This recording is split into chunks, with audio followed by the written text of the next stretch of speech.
தம்பிக்கு வந்து கூழ் ஊட்ட போகிறோம். தம்பி எப்படி கூழ் சாப்பிட்றான்னு சொல்லிட்டு வாங்க பார்க்கலாம். கூழ் எப்படி செஞ்சேன் அப்படின்னு தெரிஞ்சுக்கணும்னு நினச்சிங்கன்னா கமெண்ட் பண்ணுங்கள்.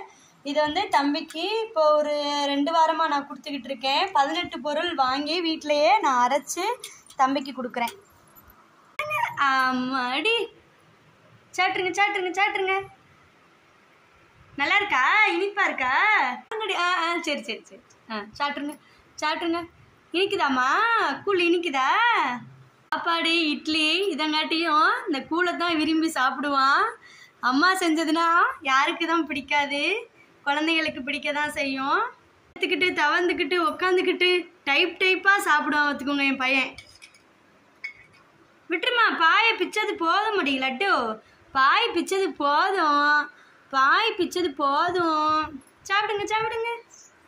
இந்தாங்க இந்தாங்கடி இந்தாங்கடி.